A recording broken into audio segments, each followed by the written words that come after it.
we're so pleased to hear that you're coming back to Australia on tour with US rockers Finally. Train. Thank you very much. Finally. What are you looking forward to about finally coming back to Australia? It's just been such a long time, and you're so far away. Yeah, it's true. Accurate. So, to be honest, I'm just glad I'm on the train, Yeah. and they're bringing me back over. But they're such great guys. Love performing, meeting them, and I went on their cruise. They do their own cruise from Miami to Mexico, and that was great fun. A train cruise. And Yeah. the train cruise, it's very confusing. But I just can't wait to get back and see music fans in Australia. It's been far too long. Oh, we can't wait to have you here. So, I mean, it's always really high stakes, though, when you're on tour. You had this heart-stopping moment on stage at 2020 when you're opening for Hall & Oates, where all of your instruments malfunction. Now, for those who don't go to live shows, this can happen, and you've got to be ready for anything. What happened to you? How did you solve this? So that photo you just saw was by Pete Souza, who was Obama's and Reagan's White House photographer, amazing photographer.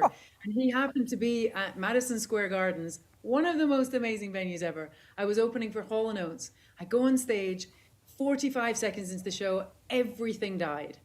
And all I had was a microphone. And for some reason, my microphone was still working.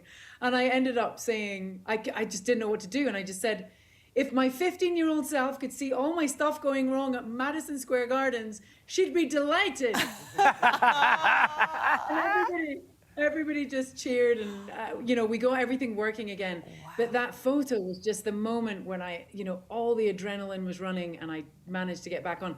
The good thing about it was I was like, it's never going to be that bad ever again. It's done. And you survived it. Yeah. You're the ultimate pro. The ultimate pro. I mean, there are a lot of artists out there that sometimes, struggle to perform their biggest hits after having to do them for years and years and years. I'm thinking Radiohead and Creep, for instance. But, with something like Suddenly I See, do you find something new every time? Or just sometimes you think, maybe I wasn't there tonight and I was thinking about the shopping list? I'll tell you what, I'm so relieved that I didn't have a depressing song as my single. It's a banger. And it is a banger.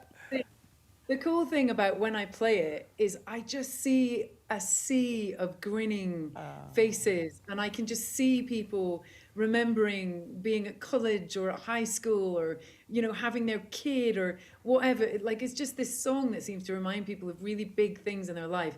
So I always just lock eyes with a few people and just have a minute with fans who obviously love that song, and it just feels bigger than me. I've met people who know the song and they don't know who I am. Oh, that is so cool. I thank God the banger was the hit, after all, because you just can't predict these things, can you?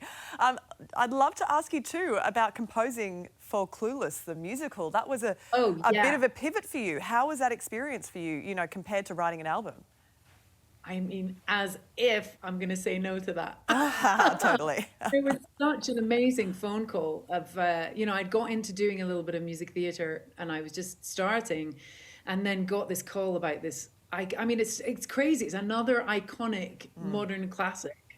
And I came up with the idea for the songs to really be kind of homages to all the different hits in the 90s. So there's one that's like NSYNC, there's one that's like the Beastie Boys, there's one that's like Alanis Morissette. So it was so fun going back and listening to those tracks to try and build a song catalogue of original material that makes you, reminds you of those mixtapes that your friends used to make for you. Oh, so great. I mean, you're such a legend, an inspiration to women in the music industry. You got to release an album with another legend, someone who's probably inspired you a lot.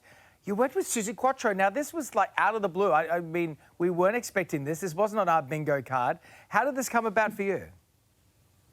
So on the cover of my second record, Drastic Fantastic, I'm holding this massive guitar that looks like a mirror ball, a disco ball, but the prop person had made it way too big. And it actually looked like a bass. And I said, I look like Suzi Quatro. And so she was kind of an inspiration for me. And I talked about that. And we finally met at this Elvis show in London. It was a big Hyde Park show. And she said to me when we met afterwards, this is 15 years ago, you're the one who's doing what I feel like I was doing when I was younger. You're the most like me, and we should do something together. And then one of the positive things about lockdown was I had time to go and spend time with her. And Suzi like doesn't start a conversation without a glass of champagne. So we'd have a glass of champagne, we'd talk for like 2 to 3 hours, and then we'd write a song. And we just ended up with a full album. And I mean, she's incredible. She's just a fireball. She is, So great. she is my kind of gal. Yeah. Every conversation should start with champagne. Hey, Katie, it is so nice to chat. We could chat for hours, and we're so excited to have you back in the country soon as well. Thanks so much for giving us some time today. Lots of love. Can't wait to come over. Thanks. You See can you catch soon. KT touring with Train, not on a boat, here on land across Australia this year. Those tour dates are on the screen. You can get more information by the link below. That is going to be a really good show.